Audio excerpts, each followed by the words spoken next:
আল্লাহ রাব্বুল আলামিন বলেন, হাবিব রে আপনি কাঁদেন কেন? আজকে তো আপনার কাঁদার দিন না। আমি আপনাকে মাকামে মাহমুদ দান করেছি, আমি আপনাকে কাউসার দান করেছি। আপনার আজকে সম্মানের দিন, মর্যাদার দিন, কাঁদেন কেন? আল্লাহর হাবিব বলবেন, রব্বুল আলামিন মাকামে মাহমুদ পেয়েছি, কাউসার পেয়েছি, কান্দি এই জন্য আমি দেখতে পাচ্ছি আবার সামনে দিয়া ফেরেশতারা আমার উম্মতগুলি জাহান্নামের দিকে নিয়ে যায়। আল্লাহ রাব্বুল আলামিন বলবেন, ওগো আমার হাবিব, আমি আপনাকে ক্ষমতা দিলাম, আপনার জান্নাতি উম্মতগুলি আপনি বেছে নেন। আল্লাহর হাবিব তার জান্নাতের উম্মতগুলি বাঁচতে থাকবেন। হযরত আয়েশা বলেন, ইয়া রাসূলুল্লাহ, কিয়ামতের ময়দানে লক্ষ কোটি কোটি মানুষের ভিতরে আপনার জান্নাতি উম্মত আপনি চিনবেন কি করে? হুজুর বলেন, আয়েশা, কোন একটি ঘোড়ার কপাল যদি থাকে সাদা, এই সাদা কপালওয়ালা ঘোড়াটা যদি অসংখ্য ঘোড়ার ভিতরে যদি হারিয়ে যায়, তাহলে সাদা কপালওয়ালা ঘোড়ার মালিক তার ঘোড়াকে পাবে কিনা বলো? হযরত আয়েশা বলেন, হুজুর অনায়াসে পাবে। আল্লাহ রাব্বুল আলামিনের হাবিব বলেন, আয়েশা রে, কিয়ামতের ময়দানে আমার যেই উম্মতেরা নামাজি ছিল, দিনদার ছিল, পরেজগার ছিল, দুনিয়ার বুকে ঈমান নিয়ে যারা চলাফেরা করেছে, আমার দিন কায়েমের আল্লাহর দ্বীনের জন্য যারা কাজ করেছে, ওদের চেহারা নূর চমকাতে থাকবে, ঈমানের নূর কিয়ামতের দিন চমকাতে থাকবে। সেই ঈমানের নূর দেখে দেখে আমি আমার জান্নাতি উম্মতগুলি আমি বেছে নেব। নবীজি বলেছেন, কন্যার পিতাদেরকে গালি দিও না। অনেকে টিটকারি করে, বারবার মেয়ে হয় ছেলে একটাও হয় না, সেই জন্য টিটকারি বটকারি করে।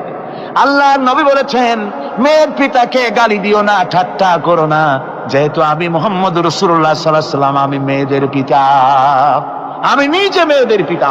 খাও না, মেয়েদের পিতাকে গালি দিও না।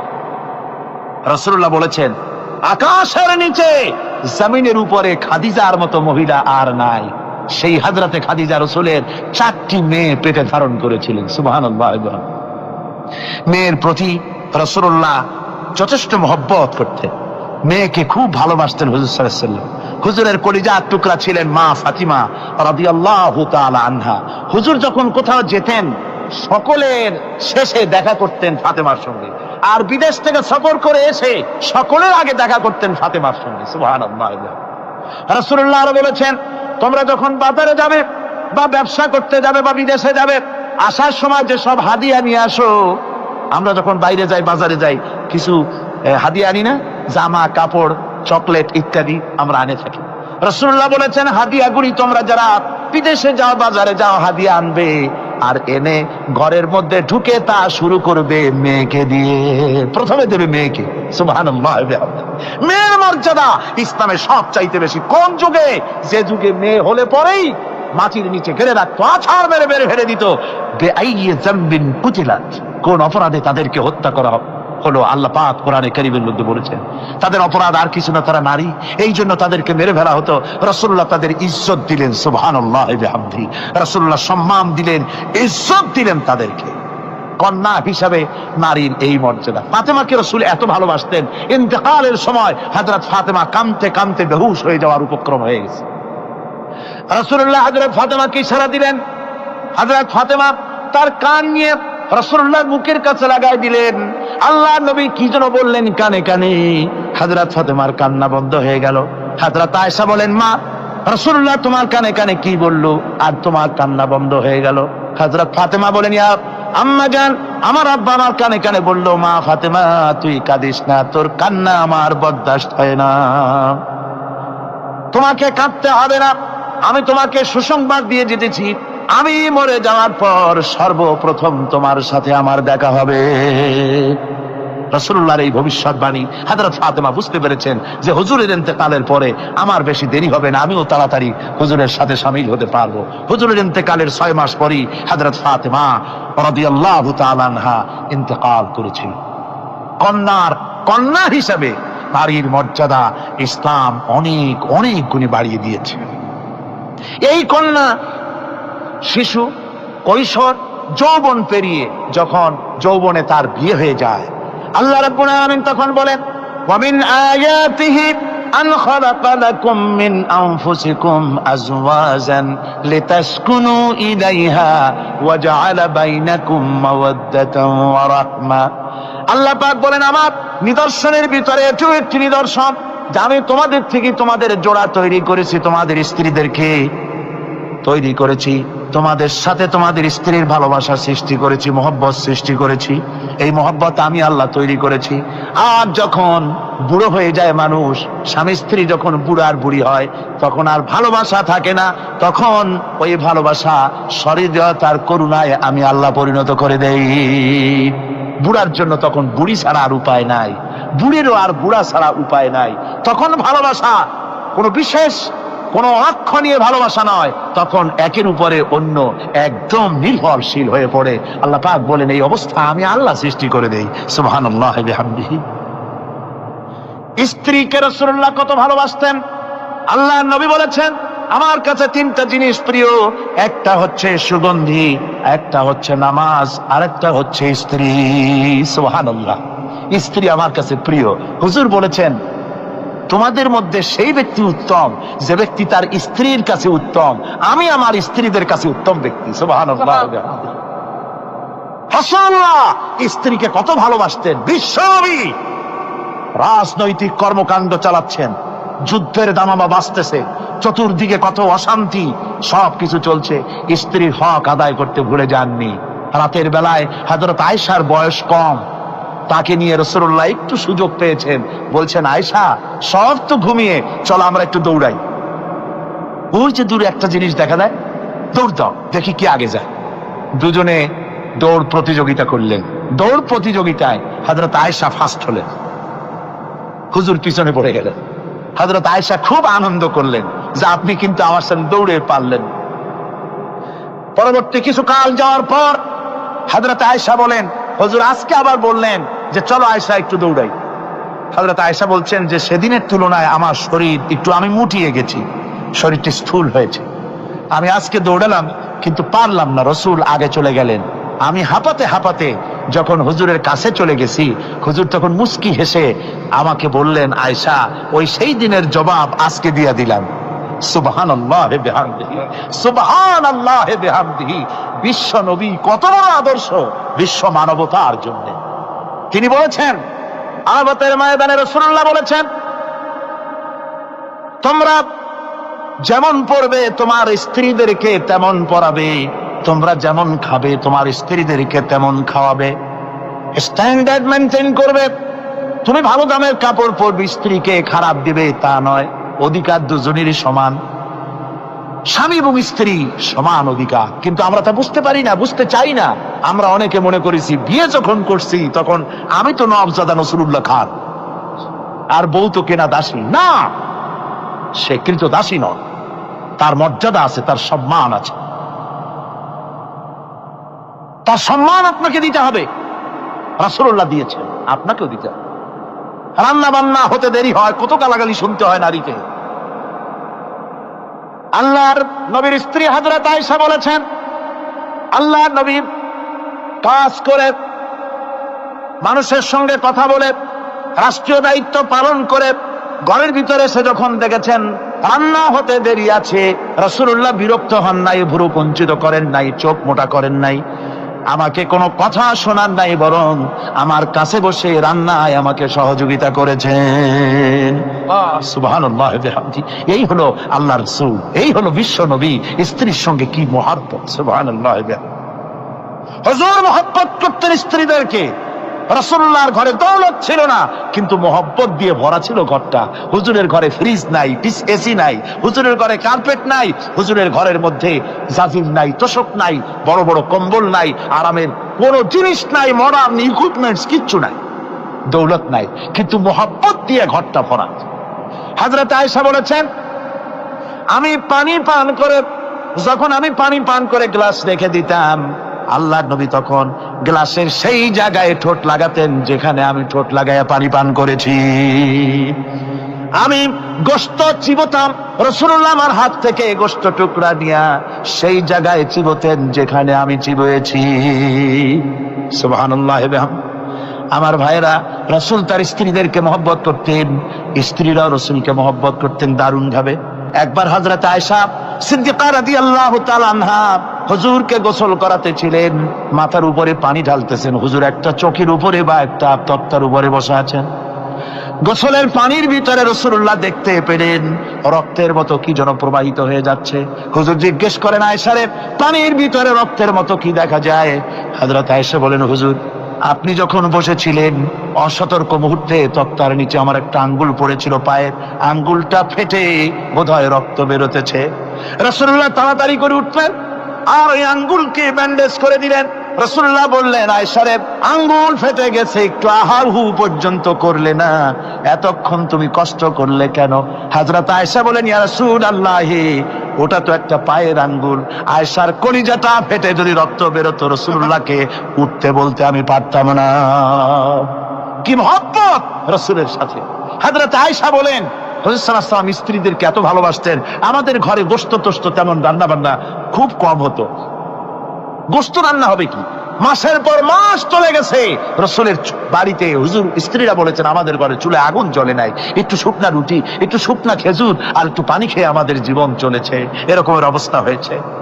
তারপরে এই অবস্থা চলেছে, এর মধ্যে যদি কখনো একটু গোশত আসছে, হুজুর যখন ছাগল টাগল ইত্যাদি ছাগল দুম্বা জবাও করেছেন, এই দুম্বার গোশত নিয়ে ছাগলের গোশত নিয়ে রাসূলুল্লাহ নিজে বেরোতেন।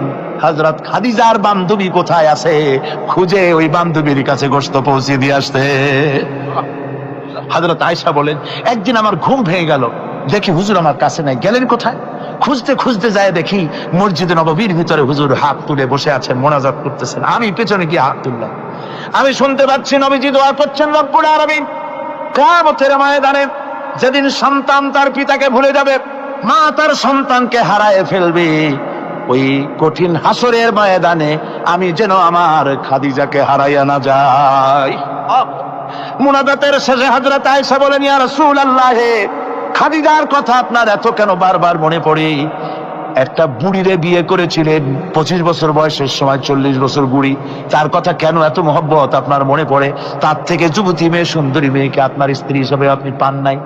হুজুর বলেন, আয়েশা রে, খাদিজার সম্পর্কে এমন কথা তুমি আর বলো না, তোমরা সবাই আমার সুখের দিনের স্ত্রী, আর খাদিজা আমার এমন সময়ের স্ত্রী ছিল যখন মক্কায় আমার আশ্রয় ছিল না, তামাম মক্কা নগরীতে আমার আশ্রয় ছিল না।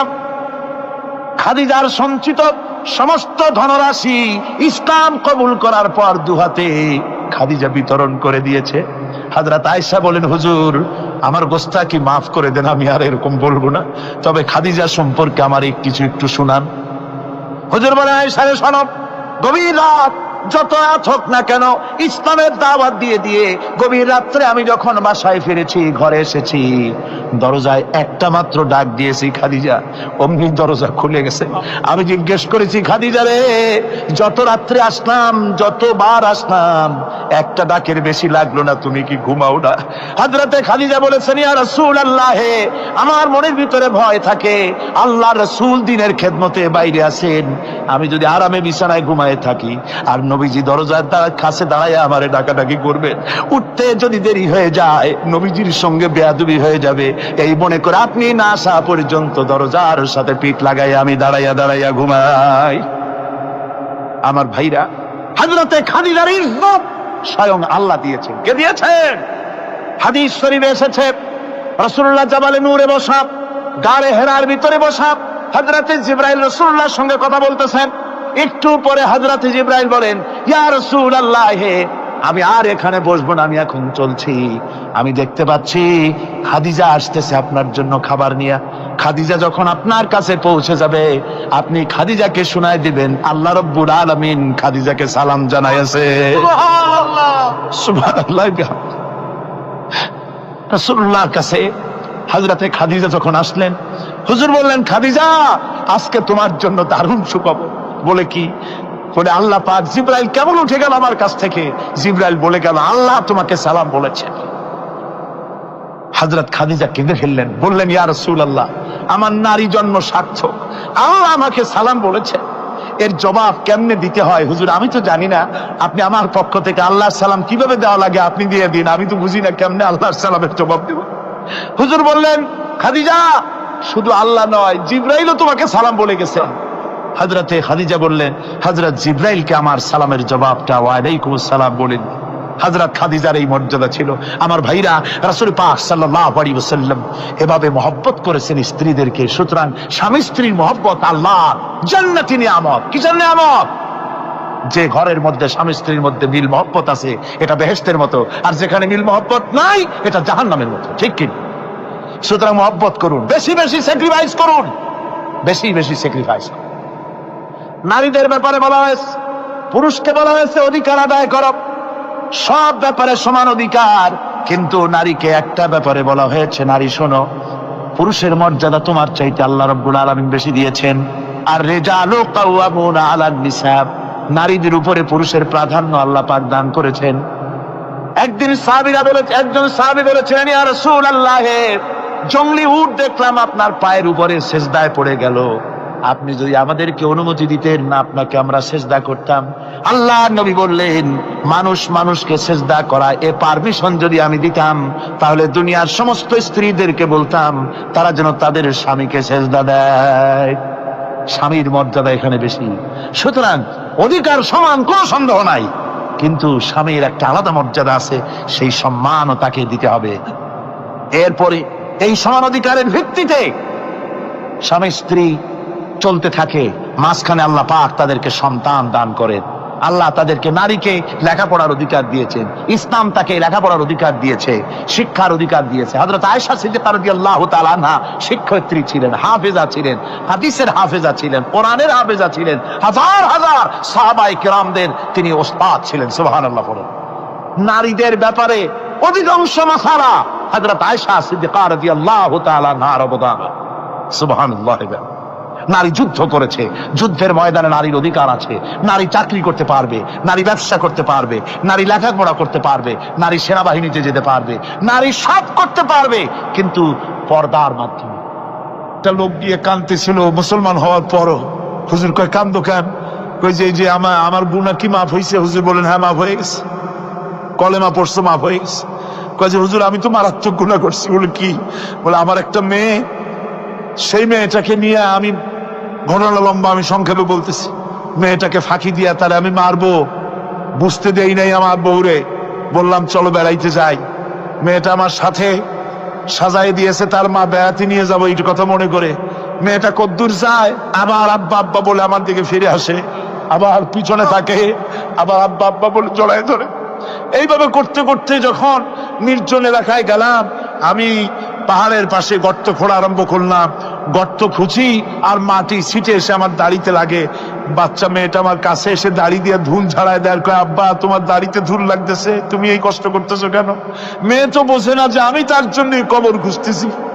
কবরটা খোঁড়া হয়ে যাওয়ার পর মেয়েটারে বান্ধা শুরু করলাম। মেয়ে এখন কাঁদতেছে, বাবা আমার বান্ধো কেন? আমি তারে বাঁধা জোরে ওর মধ্যে নিক্ষেপ করে দিলাম। মেয়েটা গর্তের মধ্যে বসে চিৎকার করে বলছে, আব্বা তুমি আমারে বাঁচতে দাও, আমি তোমারে বাপ বলে সমাজে হ্যাঁ করবো না, আমি ভিক্ষা করে খাবো, আমারে পাইলো না। লোকটি বলছি, ইয়া রাসূলুল্লাহ, আমার মনে দরদ আসলো না। আমি একটা পাথর উঁচু করে আমার মেয়ের বুক লক্ষ্য করে জোরে মেরে দিলাম। বুকটা ফেটে রক্ত ফিনকি দিয়ে উঠলো, আর মেয়ের বুক থেকে আওয়াজ বেরোলো, আব্বা। আমার কানে যেন এখনো সেই আওয়াজ বাজে। হাদিস শরীফে এসেছে, হুজুরের চোখের পানি দাড়ি ভিজে ভিজে জামার উপরে পড়তেছিল। হুজুর বললেন, আহারে, মানুষও পারে এইরকম কাম করতে।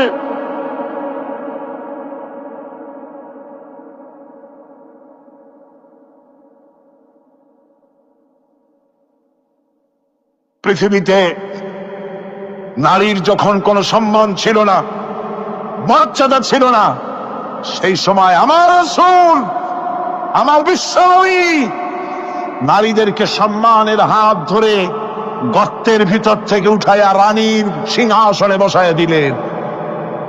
সুবহানাল্লাহ। মায়ের মর্যাদা দিয়ে দিলেন। সুবহানাল্লাহ। নারীরা আমাদের মায়ের জাত। নারীরা আমার কি এর জাত? মায়ের জাত।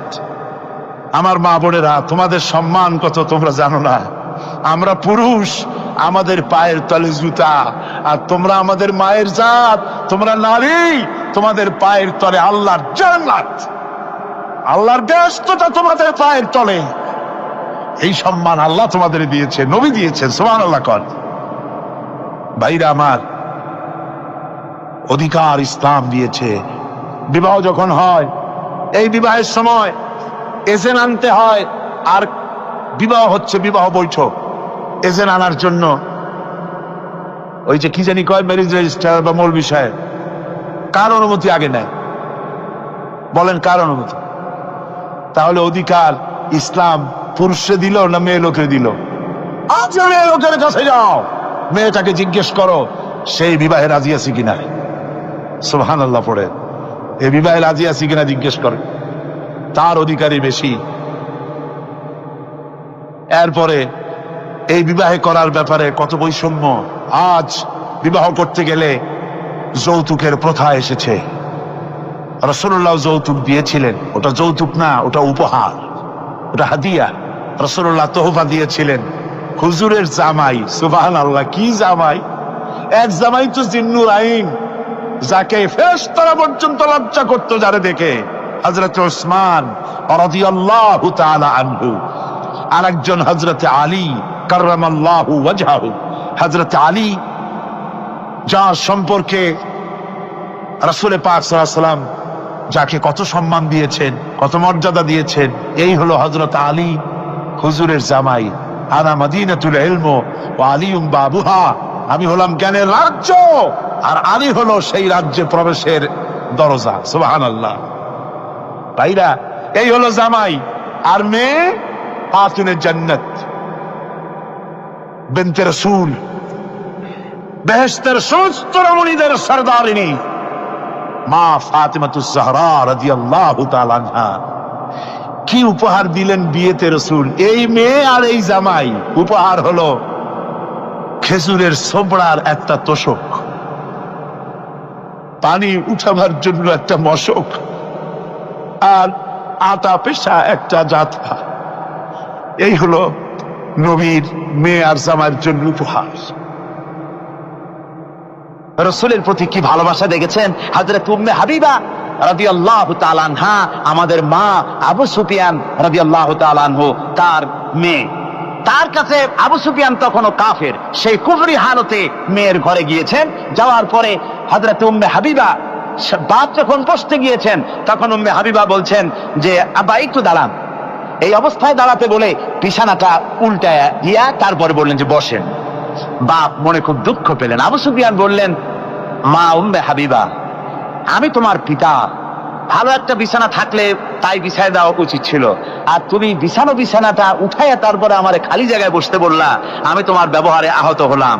হযরত উম্মে হাবিবা বলেন, আব্বা জান, নিশ্চয়ই আপনি আমার আব্বা, শ্রদ্ধেয় পিতা, কোনো সন্দেহ এতে নাই, কিন্তু আপনি একজন কাফের। আল্লাহর রাসূল যে বিছানায় বসেন, সেই বিছানা আমি একটা কাফেরকে বসতে দিতে পারি না। সুবহানাল্লাহ। তিনজনের দোয়া কবুল হবে আল্লাহর দরবারে। তার মধ্যে একজন হলেন মাজলুম ব্যক্তি, যে ব্যক্তি অত্যাচারিত, সে ব্যক্তি মুসাফির, প্রবাসী, তার দোয়া কবুল হবে। আর মা বাপ যদি সন্তানের জন্য দোয়া করে, ওই দোয়া আল্লাহ রব্বুল আলামিনের দরবারে মঞ্জুর হয়ে যায়। আল্লাহ রব্বুল আলামিন মা বাপ সম্পর্কে বলেন, মা বাবের জন্য আমার কাছে দোয়া করবি বান্দারা, আমার কাছে দোয়া করবি। দোয়াটা আল্লাহ পাক শেখাচ্ছেন, রব্বিরহামহুমা কামা রব্বায়ানি সগীরা।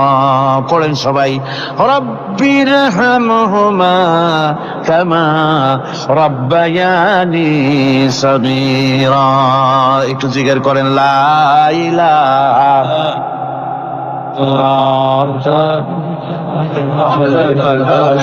লা ইলাহা ইল্লাল্লাহ, লা ইলাহা ইল্লাল্লাহ, লা ইলাহা ইল্লাল্লাহ, লা ইলাহা ইল্লাল্লাহু মুহাম্মাদুর রাসূলুল্লাহ। আমার ভাইরা, আল্লাহ পাক শিখাচ্ছেন, বান্দা তোর মা বাপের জন্য আমার কাছে দোয়া কর। আয় আল্লাহ রব, আয় আমার প্রভু, আমার মা বাপ যেমন ছোটবেলায় আমাকে স্নেহের কোলে লালন পালন করেছে, আয় আমার আল্লাহ তুমি আমার মা বাপকে তোমার রহমতের কোলে লালন পালন করো। আল্লাহ শিখাই দিয়েছেন। আমার ভাইরা, প্রত্যেক নামাজের পরে এই দোয়াটা ভুলে যাবেন না। ভুলে যাবেন? ভুলে যাবেন? আমার ভাইরা, আমার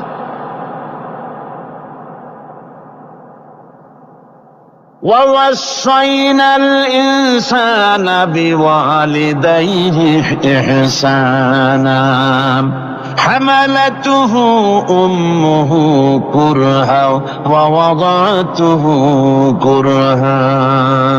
আল্লাহ পাক বলেন, আমি পৃথিবীর সমস্ত মানব মণ্ডলীকে উপদেশ দিয়েছি, মা বাপকে সম্মান করো, শ্রদ্ধা করো, তাদের উপকার করো। তার কারণ হলো তোমার মা তোমাকে গর্ভে ধারণ করেছে অত্যন্ত কষ্টের সাথে। আল্লাহ বলতেছেন, মা তোমাকে গর্ভ ধারণ করেছে অত্যন্ত কষ্টের সাথে, এরপরে তোমাকে ডেলিভারি করেছেন অত্যন্ত কষ্টের সাথে, তোমাকে ডেলিভারি করেছেন।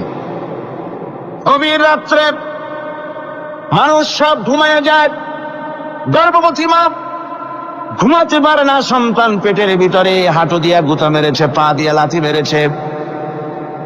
মা চরম শীতের রাত্রে, প্রচন্ড শীতের রাতে গায়ের লেপটা সরাই দিয়া মা একবার দাঁড়ায়, আর একবার বসে, একবার দেওয়ালের সাথে হেলান দিয়া দাঁড়ায়, কষ্ট করে রাতটায় কাটায় দেয়। আবার সারাদিন সংসারের জন্য কাজ করেছেন, রান্না বান্না করেছেন, মা সকলকে খাওয়াইয়া মা শেষের দিকে খেতে গেছেন। যখন নিজে খেতে গেলেন, আবার ক্ষুধাত নিয়ে পেট ক্ষুধা নিয়ে খেতে বসেছেন, পেটের ভিতরে সন্তান লাথি মেরেছে, পেটের মধ্যে ঘুষা মেরেছে, হাঁটু দিয়া গুঁতা মেরেছে, ভরা পেটে, পেটের ভিতরে সন্তান গুঁতা মারলো হাঁটু দিয়া, মাথা দিয়া। মা ক্ষুধা রয়েছে, পেটে খেতে পারলেন না, বেদনা শুরু হয়েছে। খাবারের থালাটা ঠেলে দিয়ে মা দাঁড়ালেন, বসলেন, চোখের পানি ফেললেন। এভাবে করে মা একটা দুইটা দিন নয়, 10টি মাস পর্যন্ত সন্তানটাকে পেটের মধ্যে নিয়ে, একটা জীবিত মানুষ আর একটা জীবিত সন্তান পেটের মধ্যে নিয়ে নড়াচড়া করছেন, চলাফেরা করছেন। কিতাবের মধ্যে এসেছে, রাতের বেলায় মা যে ঘুমাতে পারেন না সন্তানের নড়াচড়ার কারণে, রাতভর ইবাদত করলে যত সওয়াব পাওয়া যেত, আল্লাহ ওই সওয়াব মায়ের আমলনামায় লিখে দেন। সন্তান পেটে থাকার কারণে খেতে পারে না, পেট ভরে ক্ষুধায় কষ্ট পায় মা, এই জন্যে 10 মাস ধরে রোজা রাখলে যে সওয়াব হতো, আল্লাহ রাব্বুল আলামিন মায়ের আমলনামায় রোজার সওয়াব লিখে দেন। 10 মাস পরে গেল, সন্তান ডেলিভারির সময় চলে এলো। মায়ের মন বিমর্ষ, সন্তান ডেলিভারি হবে, না জানি মরে যাই নাকি, না জানি অপারেশন লাগে নাকি, কি অবস্থা হবে। মা খেতে পারে না, মুখটা শুকায়া যায়। ডেলিভারির সময় যখন আসে, মাবাবের কাছ থেকে বিদায় নিয়ে যায়, স্বামীকে একান্তে গোপনে ডেকে নিয়ে বলে, প্রাণের স্বামী, দীর্ঘদিন একসঙ্গে ঘর কন্যা করেছি, অপরাধ হয়ে যেতে পারে, আমারে মাফ করে দিও। আমার মনে হয় এবার আমি আর বাঁচবো না। সংসার থাকলো, চাবি থাকলো, সব বুঝে নাও, আমারে মাফ করে দিও। মা চলে গেল সতিকা গৃহে, ক্লিনিকে চলে গেল, অপারেশন থিয়েটারে চলে গেল, অথবা ডেলিভারির জায়গায় চলে গেল। ডেলিভারি পেইন শুরু হয়ে গেল, বেদনা শুরু হয়ে গেল। এক একটা বেদনা যেন মায়ের এক একটা মৃত্যু যন্ত্রণা শুরু হয়ে যায়। এমন যন্ত্রণা, প্রসব বেদনা দুনিয়ার ভুক্তভোগী মা ছাড়া আর কেউ জানে না। এই চরম বেদনার ভেতর দিয়ে, চরম কষ্টের ভিতরে মা যখন একটা বাচ্চা প্রসব করলো, জিহাদের ময়দানের মতো মা রক্তাক্ত হয়ে গেলেন, সন্তান দুনিয়া এলো। মা তখন অস্থির থাকেন। এত বড় বিরাট কষ্টের ভিতরে আল্লাহ রাব্বুল আলামিন বলেন, সন্তান যখন ডেলিভারি হয়ে গেল, মায়ের মনের ভিতরে আমি তখন এই ফিলিংস, এই টেন্ডেন্সি জাগ্রত করে দিই, দেখ কি হয়েছে। মা তখন দেখতে চায় কি হয়েছে। মায়ের সামনে যখন এত কষ্টের, হৃদয় বিংড়ানো, কলিজার 32টি নারী ছেঁড়া যন্ত্রণার সন্তান যখন মায়ের চোখের সামনে আসে, আল্লাহ পাক বলেন, মা যখন তার ছেলের মুখের দিকে তাকায়, মেয়ের মুখের দিকে তাকায়, আল্লাহ বলেন 10 মাসের পেটে ধরা কষ্ট আর ডেলিভারির সব কষ্ট মায়ের মন থেকে মুছে ফেলে দেই। আল্লাহ রাব্বুল আলামিন বলেন, খবরদার দুনিয়ার মানুষ, এমন মায়ের সাথে নাফরমানি করবি না, এ মায়ের সাথে নাফরমানি করবি না, মাকে সম্মান করবি, মার কাছে দোয়া চাবি। দুনিয়ায় যদি সম্মান চাও, রিসেক্ট চাও, মায়ের পায়ে ধরে কাঁদো। মায়ের জাতি অনেক সম্মান তার। রাসূল করিম সাল্লাল্লাহু আলাইহি সাল্লামকে প্রশ্ন করা হয়েছে, হুজুর খেদমত করবো কার? হুজুর কয় মায়ের। তারপরে কার? হুজুর কয় মায়ের। তারপরে কার? হুজুর বলেন মায়ের। তারপরে কার? তোমার পিতার। 3 গুণ। তোর ভাইয়ের মর্যাদা 3 গুণ বেশি, তোর বাবার চাইতে মর্যাদা বেশি। সুবহানাল্লাহ পড়ে। আর আজকে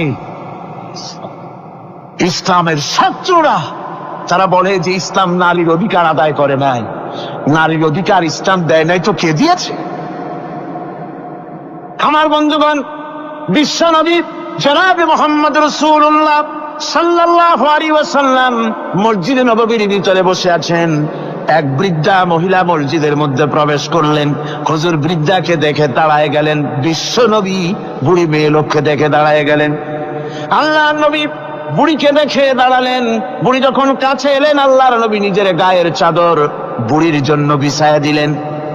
বুড়ি বসলেন।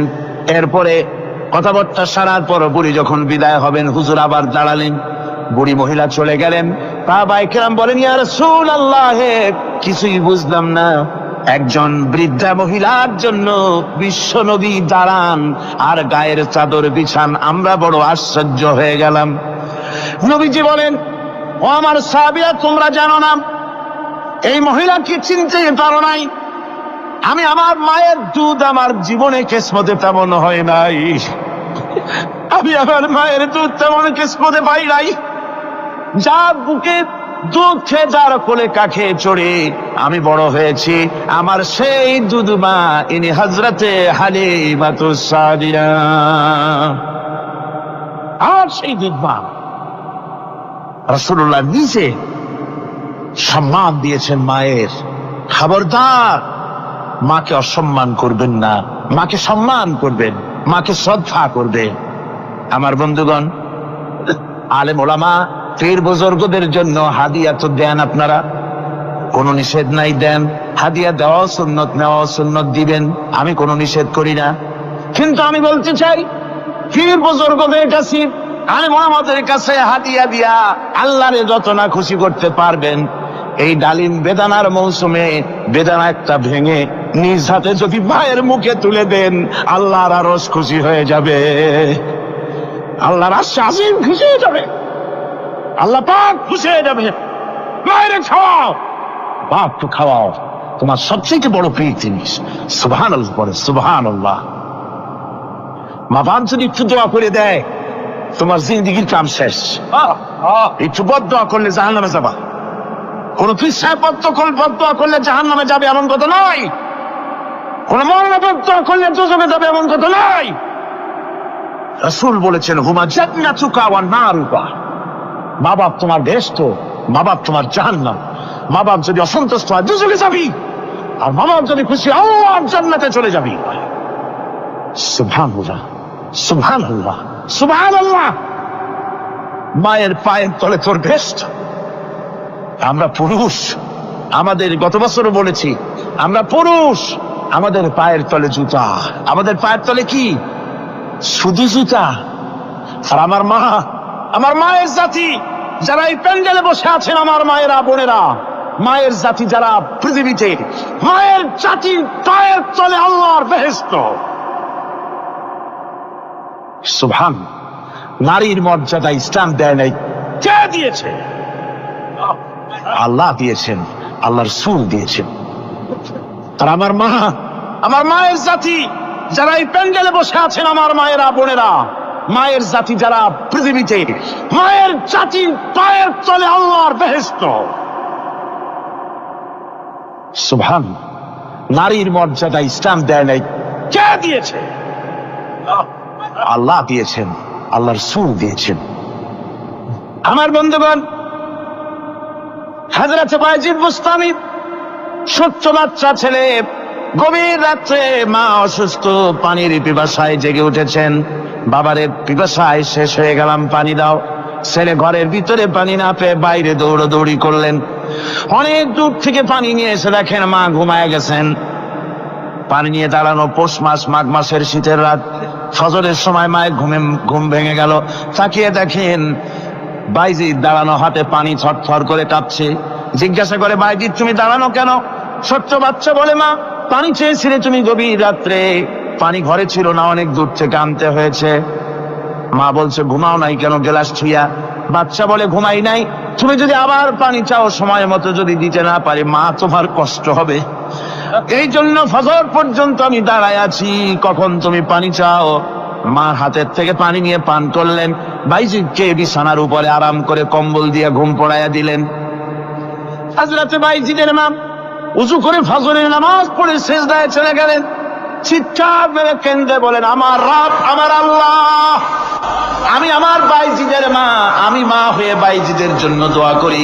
বাইজিদ আমার জন্য আজকে যা করেছে, আমি মা, আমার কলিজা ঠান্ডা হয়ে গেছে। হায় আল্লাহ, আমি বাইজিদের জন্য দোয়া করি, তুমি তাকে সুলতানুল আরিফিন বানাইয়া দিও। মঞ্জুর হয়ে গেল আল্লাহ পাকের কাছে দোয়া। আমার ভাইরা, আল্লাহ পাক বলছেন, খবরদার, আমার ইবাদতের পরে মা বাপ, আল্লাহর ইবাদতের পরে কারা? মা বাপ। মা বাপকে সম্মান করো, শ্রদ্ধা করো, মোহাব্বত করো, কিসমত খুলে যাবে, কিসমত খুলে যাবে। মা বাপকে সম্মান করো। হযরত আবু হুরায়রা রাদিয়াল্লাহু তাআলা আনহু রাসূলের সামনে এসে কাঁদতেছেন। হুজুর বলছেন, আবু হুরায়রা কাঁদো কেন? কাঁদো কেন? রাতের বেলা কাঁদো কেন? হযরত আবু হুরায়রা বলছেন, হুজুর আমাকে মা মেরেছেন। হুজুর বলছেন, মা মারলো কেন? কোন অপরাধ করেছো? কোন গোস্তাখি করেছো? আবু হুরায়রা বলছেন, না হুজুর, কোন গোস্তাখি করি নাই, তবে মারলো কেন? হযরত আবু হুরায়রা বলছেন, হুজুর আমি আপনার দরবার থেকে ফিরতে রাত হয়ে গিয়েছিল। মা জিজ্ঞেস করলেন, আবু হুরায়রা এত রাত্রে কোথায় ছিল? বললাম, আমি ছিলাম যে কদম চুমতে পারলে দুনিয়া ধন্য হয়, সেই দরবারে নববীর কদম মোবারক থেকে আসতে আমার দেরি হয়েছে। আমার মা মুশরিকা, আপনার নাম শুনে তার গায়ে আগুন জ্বলে উঠলো, আমাকে ধরে মারা আরম্ভ করলো। বলল, হয় আমার বাড়ি ছাড়বি, আর না হয় মুহাম্মদ সাল্লাল্লাহু আলাইহি ওয়াসাল্লামের দরবার ছাড়বি। আমি বললাম, আমার মা, তুমি বুড়ি মানুষ, তোমার গায়ে যত শক্তি আছে সমস্ত শক্তি দিয়ে আমারে পিটাও, আমারে মারো। মারতে মারতে আমাকে বাড়ি থেকে তুমি বের করে দাও, তোমার বাড়ি শুদ্ধ, তাম দুনিয়া ছেড়ে দিতে পারি, আল্লাহর নবীর কদম মোবারক ছেড়ে দিতে পারি না। হুজুর, আমার মা আমাকে গলা ধাক্কা দিয়ে বের করে দিয়েছেন। হুজুর বলছেন, আবু হুরায়রা, তোমার মা তোমাকে মেরেছে, তুমি আমার কাছে নালিশ করছো? আমার তো এখানে ইন্টারফেয়ার করার কিছুই নেই। সুবহানাল্লাহ, সুবহানাল্লাহ, মা তোমাকে মেরেছে, এখানে আমার করার কিচ্ছু নাই। বিশ্বনবী বলছেন, এত বড় পাওয়ারফুল নবী, লেজিসলেটিভ পাওয়ার, সারে আল্লাহ তাকে বানিয়েছেন শরীয়ত প্রণেতা। কোরআন শরীফ, কোরআন শরীফে শুধু হালাল ও হারামের,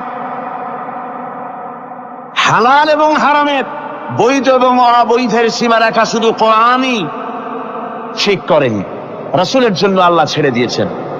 আল্লাহ রাসূলও হারাম, হালাল এবং হারামের বৈধতা অবৈধতার সীমারেখা নির্ধারণ করেছেন। এত বড় ক্ষমতা তার, এত বড় পাওয়ারফুল বিশ্বনবী, তিনি বলছেন, মা মেরেছে, আমার করার কিছু নাই। চিন্তা করেন কত বড় কথা, এ কথার লোড কত। হযরত আবু হুরায়রা বলেন, ইয়া রাসূলুল্লাহ, মা আমাকে মেরেছেন, আমি আল্লাহর নবীর কাছে মায়ের বিরুদ্ধে নালিশ করতে আসি নাই। বললেন, কেন এসেছো? হযরত আবু হুরায়রা বলেন, হুজুর এসেছি একটা কারণে। আমি জানি আল্লাহ নবী যদি আল্লাহর দরবারে হাত উঠায়া কোনো জিনিস বলে আল্লাহ রাব্বুল আলামিন সঙ্গে সঙ্গে মঞ্জুর করে নেন। হুজুর আমি এসেছি, মেহেরবানি করে দোয়া করুন আমার মাকে যেন আল্লাহ হেদায়েত নসিব করে দেন। আল্লাহ নবী হাত উঁচু করে বললেন, আল্লাহুম্মা হিদি উম্মা আবি হুরায়রা, আয় আল্লাহ আমি দোয়া করি আবু হুরায়রার মাকে তুমি হেদায়েত নসিব করে দাও। রাসূলুল্লাহ দোয়া করছেন আর আবু হুরায়রা সমানে দৌড়াচ্ছেন। তিনি দৌড়াচ্ছেন, পিছন থেকে কয়েকজনে আবু হুরায়রার জামা টেনে ধরেছে। দৌড়! তাদের জানা আবু হুরায়রা খুব ভদ্রলোক মানুষ, কোন ঝড় ঝামেলার মধ্যে থাকে না, রাগ সাগ করে না, চিৎকার মারে না, দৌড় মারে না, এত ভদ্র শরীর। দৌড়ায় কি? না জানি কোন বিপদ বুঝি ঘটে গেছে। পিছন থেকে জামা টেনে ধরে বলে, দৌড়াও কেন? হযরত আবু হুরায়রা জামা সাহাবীর হাত থেকে ছিনায় নিয়ে বলেন, জামা ছেড়ে দাও, আমাকে দৌড়াতে দাও।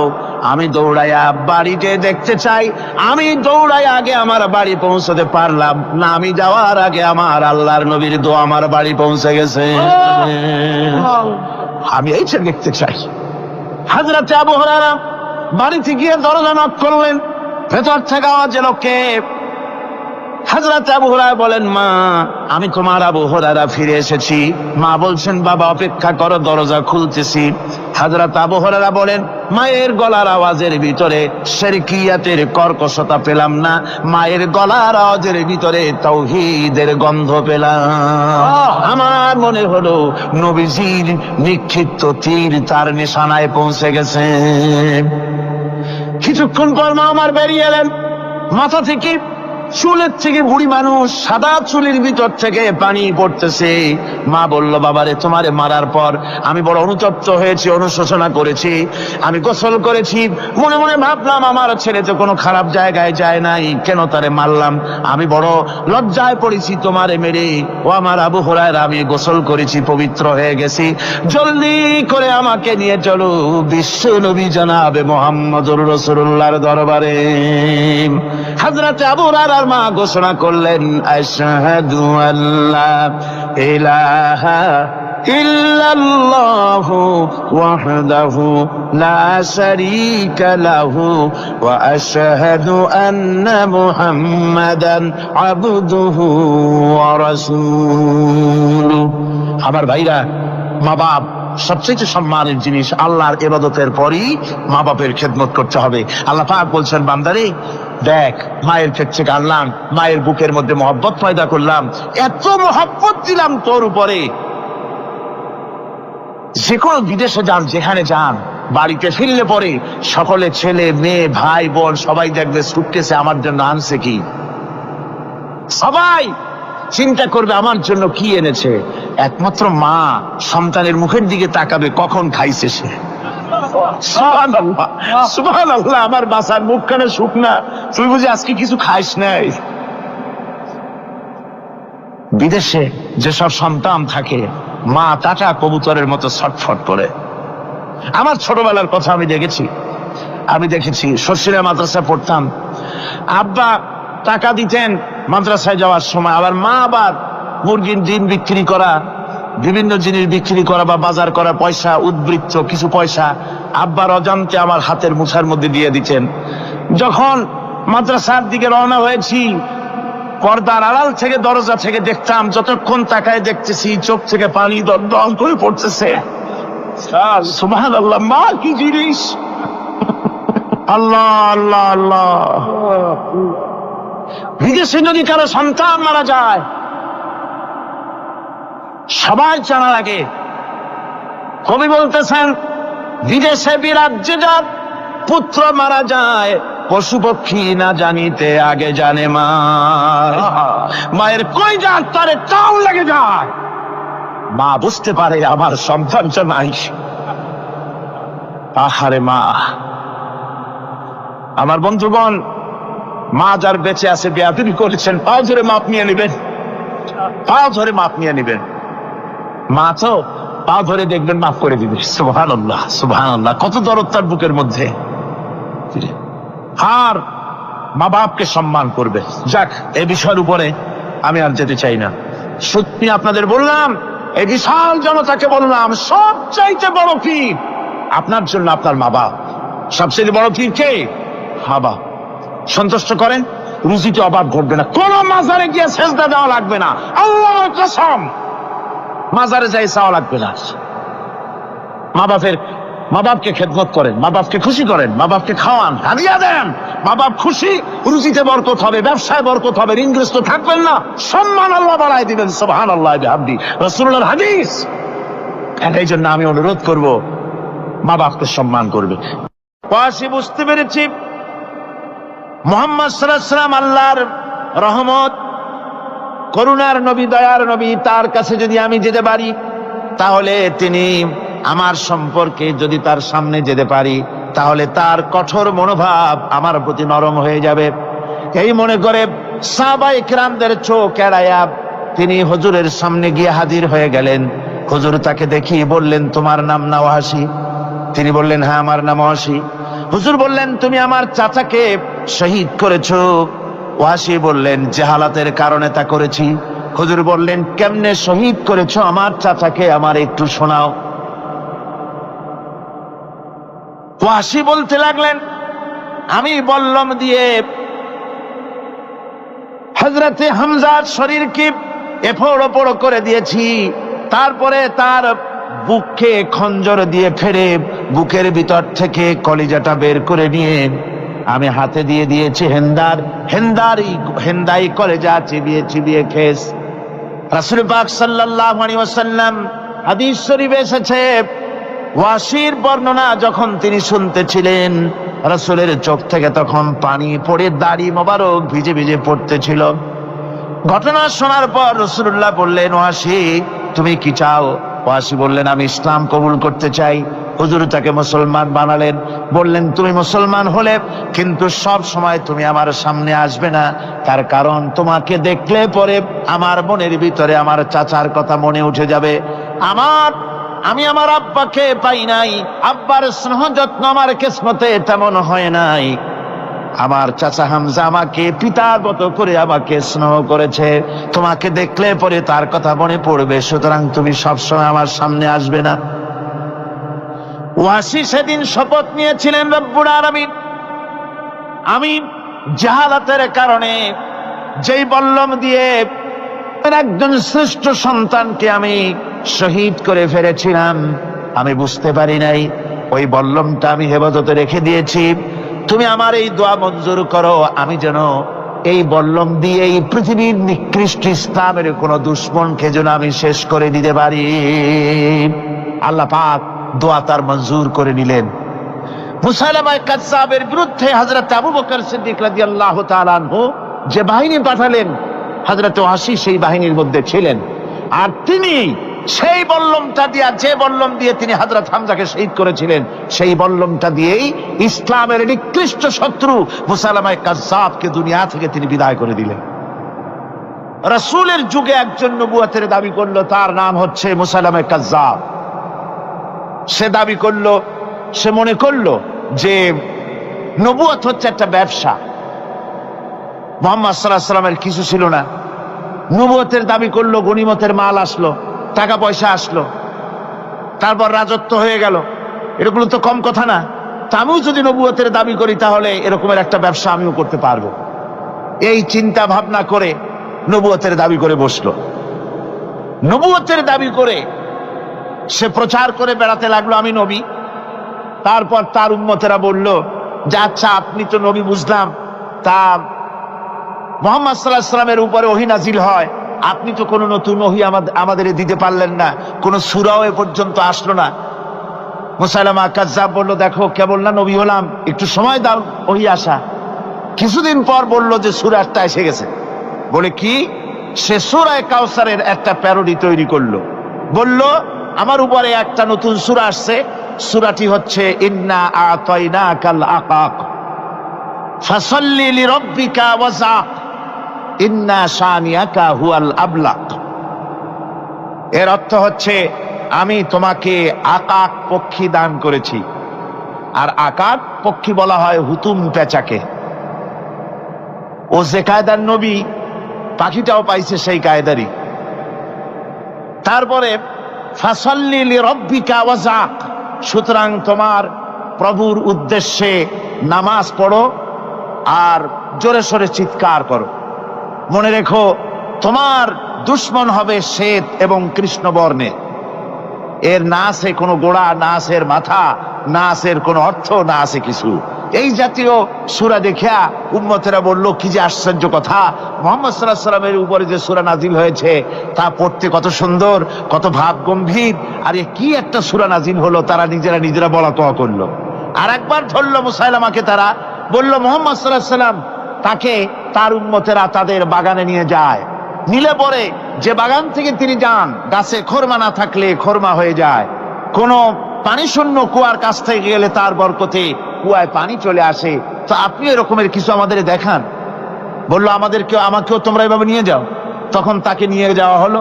দেখলো উম্মতেরা যে এমনই পোড়া কপালে এক নবী তাদের বাগে পড়ছে, যে বাগান দিয়ে যায়, গাছে খরমা থাকলে খরমা পড়িয়ে যায়, নষ্ট হয়ে যায়, আর কোনো পানিওয়ালা কুয়ার কাছ থেকে হাঁটলে সে কুয়া থেকে পানিও শেষ হয়ে যায়।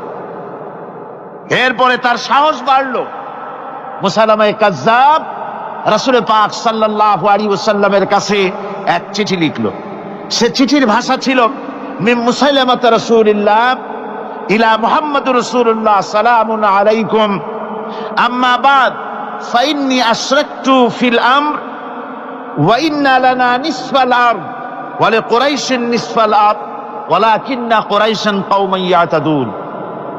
সে চিঠি লিখলো যে মুসাইলামা আল্লাহ রসুলের পক্ষ থেকে নাউজুবিল্লাহ মুহাম্মদ সাল্লাল্লাহু আলাইহি সাল্লামের কাছে এই চিঠি পাঠানো হচ্ছে। ফাইন্নী কাদ আশরাকতু ফিল আমরি মাক, আমি হচ্ছি আপনার নবুয়তের একজন অংশীদার। এই হিসাবে পৃথিবীর অর্ধেক হচ্ছে আমার আর অর্ধেক হচ্ছে কোরাইশদের, কিন্তু কোরাইশরা বিষয়টা বুঝতে না পেরে আমার সাথে বাড়াবাড়ি করতেছে। হুজুর সাল্লাল্লাহু আলাইহি ওয়াসাল্লাম এই চিঠির জবাব দিলেন। হুজুর লিখলেন, বিসমিল্লাহির রহমানির রহিম মিন মুহাম্মাদুর রাসূলুল্লাহ সাল্লাল্লাহু আলাইহি ওয়াসাল্লাম ইলা মুসাইলামাতিল কাজ্জাব আসসালামু আলা মান ইত্তাবাআল হুদা আম্মা বাদ ফাইন্নাল আরদা লিল্লাহি ইউরিসুহা মিন ইবাদিহি ওয়াল আকিবাতু লিল মুত্তাকিন। রাসূল পাক সাল্লাল্লাহু আলাইহি ওয়াসাল্লাম লিখলেন, এই চিঠি যাচ্ছে মুহাম্মদ সাল্লাল্লাহু আলাইহি ওয়াসাল্লামের কাছ থেকে মুসাইলামায়ে কাজ্জাবের কাছে। শুনে রাখো, শান্তি বর্ষিত হোক তার প্রতি যিনি হেদায়েত প্রাপ্ত। এই পৃথিবীর উত্তরাধিকারী হচ্ছে কেবলমাত্র আল্লাহ পাকের সেই সব বান্দারা যারা নাকি আল্লাহর গোলাম, আল্লাহর একান্ত আল্লাহর আইন এবং কানুনকে মেনে যারা চলে, আর পরকাল হচ্ছে সেই সমস্ত লোকেদের জন্যই।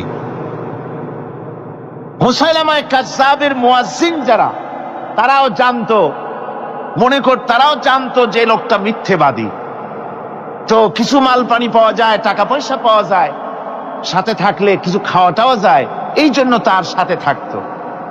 রাসূলুল্লাহর মুয়াজ্জিন আযান দিতেন, আশহাদু আন্না মুহাম্মাদার রাসূলুল্লাহ, আমি সাক্ষ্য দিচ্ছি মুহাম্মদ সাল্লাল্লাহু আলাইহি ওয়াসাল্লাম আল্লাহর রাসূল। আর মুসাইলামার মুয়াজ্জিন যে ছিল, সে আযান দিত, আশহাদু আন্না মুসাইলামাতা ইয়াজামু আন্নাহু রাসূলুল্লাহ। ও বলতো, আযান দিত এই কথা বলে যে আমি সাক্ষ্য দিচ্ছি মুসাইলামা মনে করে যে সে আল্লাহর রাসূল। আমার ভাইরা, এরপরে মুসাইলামায়ে কাজ্জাবের বিরুদ্ধে হযরত আবু বকর সিদ্দিক রাদিয়াল্লাহু তাআলা আনহু 40,000 লোকের একটা বিশাল বাহিনী, সাহাবায়ে কেরামদের এক বিশাল বাহিনী পাঠিয়ে দিলেন মুসাইলামায়ে কাজ্জাবের বিরুদ্ধে লড়াই করার জন্য। এর সিবাসারার ছিলেন হযরত খালিদ বিন ওয়ালিদ। এই জিহাদে যাওয়ার সময় ওয়াহশী রাদিয়াল্লাহু তাআলা আনহু, যিনি হযরত হামজা রাদিয়াল্লাহু তাআলা আনহুর কাতিল ছিলেন, হুজুর সাল্লাল্লাহু আলাইহি ওয়াসাল্লাম ফতহ মক্কার দিনে সকলকে ক্ষমা করে দিয়েছিলেন, কিন্তু 5 জন নারী আর 6 জন পুরুষ সম্পর্কে বলেছিলেন, এদেরকে যেখানে পাও সেখানে হত্যা করো। এর মধ্যে ওয়াহশী একজন। ওয়াহশী বুঝতে পেরেছি মুহাম্মদ সাল্লাল্লাহু আলাইহি ওয়াসাল্লাম আল্লাহর রহমত, করুণার নবী, দয়ার নবী, তার কাছে যদি আমি যেতে পারি তাহলে তিনি আমার সম্পর্কে, যদি তার সামনে যেতে পারি তাহলে তার কঠোর মনোভাব আমার প্রতি নরম হয়ে যাবে। এই মনে করে সাহাবায়ে কেরামদের চোখ এড়ায়া তিনি হুজুরের সামনে গিয়ে হাজির হয়ে গেলেন। হুজুর তাকে দেখিয়ে বললেন, তোমার নাম না ওয়াসি? তিনি বললেন, হ্যাঁ আমার নাম ওয়াসি। হুজুর বললেন, তুমি আমার চাচাকে শহীদ করেছো? ওয়াসি বললেন, জাহালাতের কারণে তা করেছি। হুজুর বললেন, কেমনে শহীদ করেছো আমার চাচাকে, আমার একটু শোনাও। ওয়াসি বলতে লাগলেন, আমি বল্লম দিয়ে হযরতে হামজার শরীরকে এফোড় ওপড় করে দিয়েছি, তারপরে তার বুককে খঞ্জর দিয়ে ফেরে বুকের ভিতর থেকে কলিজাটা বের করে নিয়ে আমি হাতে দিয়ে দিয়েছি হেন্দাই কলেজা চিবিয়ে চিবিয়ে খেস। রাসূল পাক সাল্লাল্লাহু আলাইহি ওয়াসাল্লাম হাদিস শরীফে এসেছে, ওয়াসির বর্ণনা যখন তিনি শুনতেছিলেন, রাসূলের চোখ থেকে তখন পানি পড়ে দাড়ি মোবারক ভিজে ভিজে পড়তেছিল। ঘটনা শোনার পর রাসূলুল্লাহ বললেন, ওয়াসি তুমি কি চাও? ওয়াসি বললেন, আমি ইসলাম কবুল করতে চাই। হুজুর তাকে মুসলমান বানালেন। বললেন, তুমি মুসলমান হলে কিন্তু সব সময় তুমি আমার সামনে আসবে না, তার কারণ তোমাকে দেখলে পরে আমার মনের ভিতরে আমার চাচার কথা মনে উঠে যাবে। আমি আমার আব্বাকে পাই নাই, আব্বার স্নেহ যত্ন আমার কিসমতে তেমন হয় নাই। আমার চাচা হামজা আমাকে পিতার মতো করে আমাকে স্নেহ করেছে, তোমাকে দেখলে পরে তার কথা মনে পড়বে, সুতরাং তুমি সবসময় আমার সামনে আসবে না। ওয়াসি সেদিন শপথ নিয়েছিলেন, রব্বুল আলামিন আমি জাহালাতের কারণে যেই বল্লম দিয়ে একজন শ্রেষ্ঠ সন্তানকে আমি শহীদ করে ফেলেছিলাম, আমি বুঝতে পারি নাই, ওই বল্লমটা আমি হেফাজতে রেখে দিয়েছি। তুমি আমার এই দোয়া মঞ্জুর করো, আমি যেন এই বল্লম দিয়ে এই পৃথিবীর নিকৃষ্ট ইসলামের কোন দুশ্মনকে যেন আমি শেষ করে দিতে পারি। আল্লাহ পাক দোয়া তার মঞ্জুর করে নিলেন। মুসাইলামা কাযযাবের বিরুদ্ধে হযরত আবু বকর সিদ্দিক রাদিয়াল্লাহু তাআলা আনহু যে বাহিনী পাঠালেন, হযরত ওয়াসি সেই বাহিনীর মধ্যে ছিলেন। আর তিনি সেই বল্লমটা দিয়া, যে বল্লম দিয়ে তিনি হযরত হামজাকে শহীদ করেছিলেন, সেই বল্লমটা দিয়েই ইসলামের নিকৃষ্ট শত্রু মুসাইলামা কাযযাবকে দুনিয়া থেকে তিনি বিদায় করে দিলেন। আমার ভাইরা, রাসূল পাক সাল্লাল্লাহু আলাইহি সাল্লামের ইন্তেকালের পর এ পর্যন্ত নবুয়তের যারা দাবি করেছে, এক হিসাবে জানা গেছে 28 জন দাবি করা হয়ে গেছে। রাসূল বলেছেন, আমার পরে 30 জন মিথ্যেবাদী নবুয়তের দাবি করবে। কতজন করবে? 28 জন হয়ে গেছে, বাকি আছে কত? এর মধ্যে গোলাম আহমদ একজন। গোলাম আহমদ দাবি করলো যে আমি নবী। তার অনেকগুলি বই কিতাব সে লিখলো। বইয়ের মধ্যে এক জায়গায় সে লিখেছে, তার বইয়ে এক জায়গায় লিখেছে যে আমি স্বপ্নে দেখলাম আল্লাহ আমার সামনে উপস্থিত। আল্লাহ আমার সামনে এসেছেন পুরুষের আকৃতিতে, আর আমি তখন স্বপ্নের ভিতরে আমি নিজেকে একজন নারীর মতোই মনে করলাম। স্বপ্নের ভেতরেই আল্লাহ পাক পুরুষ হিসাবে আমাকে ব্যবহার করলেন। আমি স্বপ্নের মধ্যেই গর্ভবতী হলাম এবং স্বপ্নের ভিতরে আমি গোলাম আহমদ মসিহে রূপান্তরিত হয়ে গেলাম। নাউযুবিল্লাহি মিন যালিক। গোলাম আহমদ বলছে, আল্লাহ পাক ওহীর মাধ্যমে আমাকে জানিয়েছেন, আল্লাহ আমাকে বলেছেন, গোলাম আহমদ তুমি হচ্ছ আমার সন্তান তুল্য। নাউযুবিল্লাহি মিন যালিক। এইভাবে অসংখ্য মিথ্যে কথা দিয়ে বইপত্র রচনা করেছে। লোকেরা তার কাছে নবুয়তের প্রমাণ চেয়েছে। আসলে শরীয়তের বিধান হচ্ছে, হুজুরের পরে যদি কেউ নবুয়তের দাবি করে, তাহলে তাকে সে নবী কিনা এর কোনো প্রমাণ তার কাছে চাওয়াও জায়েজ নাই। যেহেতু প্রমাণ চাইতে গেলে বোঝা যায়, সন্দেহ হয়, কিছুটা প্রমাণ দিতে পারলে তাহলে সে নবী হবে। কথা বুঝতে পেরেছেন? এই জন্য রাসূলের পরে যদি কেউ নবুয়তের দাবি করে, তাহলে তার কাছে নবুয়তের দাবির কোনো প্রমাণও চাওয়া যাইবে না। বিনা প্রমাণে রাসূলের পরে নবুয়তের দাবি যেই করবে সে কি হবে? জোরে বলেন, কি হবে? কাফের হয়ে যাবে। দুনিয়ার সমস্ত উলামা, সমস্ত মুহাদ্দিস, সমস্ত মুফাসসির, দুনিয়ার সমস্ত মুফতি সব একমত, কোনো দ্বিমত নাই। গোলাম আহমদ কাদিয়ানী কাফের, তার অনুসারীরাও তার জামানায় মাওলানা আতাউল্লাহ শাহ বুখারী রহমতুল্লাহ আলাইহি তার সঙ্গে একটা বহস হলো। যেহেতু গোলাম মোহাম্মদ বলেছিল যে আমার এই 40 দিনের মধ্যে কেউ প্রতিবাদ করুক যেগুলি আমার ওহী নয়। হযরতে মাওলানা আতাউল্লাহ শাহ বুখারী রহমতুল্লাহ আলাইহি সেই যুগের একজন শ্রেষ্ঠ আলিম, তিনি বললেন, আমি তোমার কাছে কোনো প্রমাণ চাই না তুমি নবী কিনা, আমি জানি তুমি মিথ্যেবাদী, তবে তোমাকে বলতে হবে তুমি এই শক্তি কোথায় পেলে। গোলাম মোহাম্মদ বলল, কোরআন শরীফেই আছে আমার এই শক্তির উৎস। কোথায়? বলল যে এই যে আয়াতটা আমি আপনাদের সামনে তেলাওয়াত করেছি, ঈসা আলাইহিস সালামের ওই কথাই গোলাম মোহাম্মদ বলল যে হযরত ঈসা আমার সম্পর্কে বলেছেন, ইয়াতি মিন বাদি ইসমুহু আহমদ, আমার পরে একজন নবী আসবেন, রাসূল আসবেন, তার নাম হবে আহমদ, আমি সেই আহমদ। মাওলানা আতাউল্লাহ বুখারী বলছেন, তোমার নাম তো আহমদ না, তোমার নাম হচ্ছে গোলাম আহমদ। তার অর্থ হলো হযরত ঈসা আলাইহিস সালাম যে আহমদের কথা বলেছেন, তুমি সেই আহমদের গোলাম। গোলাম আহমদ বললেন, দেখুন আমার নামের প্রথম শব্দ গোলাম, এটা হচ্ছে আমার লকব, আমি আমার নামের লকবটা ছেড়ে দিলাম, বাদ দিয়ে দিলাম, আর ব্যবহার করব না। তাহলে তো আমি আহমদ থাকি, আপনি তো আর আপত্তি করতে পারেন না। মাওলানা বুখারী বললেন, নামের প্রথম শব্দ বাদ দেওয়া যদি জায়েজ হয়, তাহলে তোমার ফতোয়া দিয়ে আমার নামের প্রথম শব্দ বাদ দিয়া দিলাম। আমার নাম আতা আল্লাহ, নামের প্রথম শব্দ আতা বাদ দিয়া দিলাম। তো আতা যদি বাদ দেই তাহলে আল্লাহ হই, আর আল্লাহ হয়ে বলছি তোমার মতো গাধাকে নবুয়াত আমি দেই নাই। এরপর এই পৃথিবীর নিকৃষ্ট পাপী এই কাফেরের মৌত হলো কোথায়? জোরে বলেন, এই কাফেরের মৌত হলো কোথায়?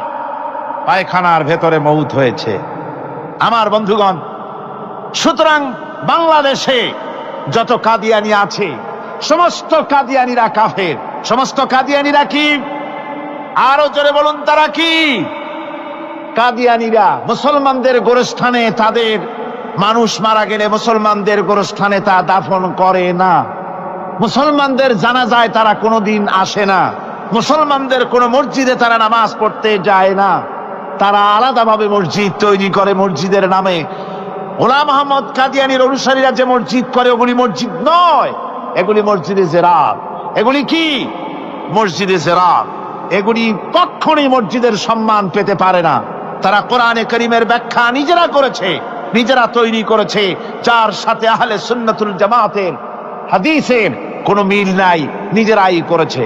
সুতরাং এই কাদিয়ানীদেরকে সৌদি আরবিয়া সহ মধ্যপ্রাচ্যের 18টি দেশ এবং পাকিস্তান সরকারও নন মুসলিম মাইনরিটি হিসাবে ঘোষণা করেছে। বাংলাদেশ সরকারের কাছে কাদিয়ানীদেরকে অমুসলিম ঘোষণার জন্য দাবি জানানো হচ্ছে দীর্ঘদিন থেকে, কিন্তু যে সরকারি আসে কর্ণপাত করে না, কাদিয়ানীদের সাথে তাল মিলিয়ে চলতে চেষ্টা করে। আর এই তাল মিলিয়ে চলার অর্থই হলো মুনাফিকি। এই তাল মিলিয়ে চলার অর্থ কি? মুনাফিকি। বাংলাদেশের সব আলেম, সব উলামা ঐক্যবদ্ধভাবে দাবি করেছে কাদিয়ানীদেরকে অমুসলিম ঘোষণা করার জন্য, কিন্তু আজ পর্যন্ত তা করা হয়নি। আজকের মাহফিল থেকেও, এই বিশাল জনসমুদ্র, আমরা কোরআনে কারীমের তাফসীরের মাহফিল থেকে দাবি জানাই সরকারের কাছে কাদিয়ানীদেরকে অমুসলিম সংখ্যালঘু হিসাবে ঘোষণা করা হোক। এ প্রস্তাবে দাবিকে আপনাদেরও হাত উঁচু করে দেখা। ربنا ظلمنا أنفسنا وإن لم تغفر لنا وترحمنا لنكونن من الخاسرين ربنا لا تزغ قلوبنا بعد إذ هديتنا وهب لنا من لدنك رحمة إنك أنت الوهاب। আয় আল্লাহ তাআলা, হাজার হাজার মুসলমান নরনারী ঠান্ডাকে উপেক্ষা করে তোমার দ্বীনের কথা শোনার জন্য, কোরআনে কারীমের কথা শোনার জন্য এই মাঠে এসে হাজির হয়েছে। আল্লাহ, তুমি দয়া করে মেহেরবানি করে আলোচনার সওয়াবটুকুন হুজুরে পুর নূর সাল্লাল্লাহু আলাইহি সাল্লামের রূহ মুবারকে পৌঁছে দাও। রব্বুল আলামিন, আমাদের মধ্য থেকে যাদের মা বাপ দুনিয়া থেকে জনমের মতো বিদায় হয়ে গেছে, আল্লাহ কবরে যদি আযাব থাকে দয়া করে আযাব মাফ করে দাও। আল্লাহ আমাদের মা বাবার উপরে তোমার রহমত নাজিল করো।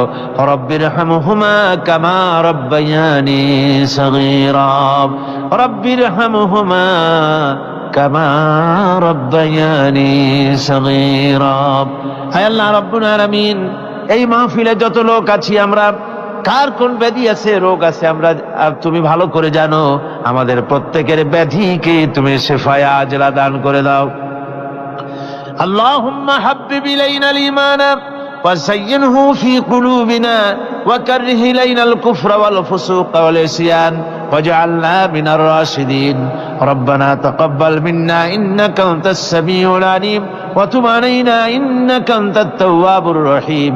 سبحان ربك رب العزة عما يصفون وسلام على المرسلين الحمد لله رب العالمين. واجعل آخر كلمتنا عند الموت لا إله إلا الله محمد رسول الله.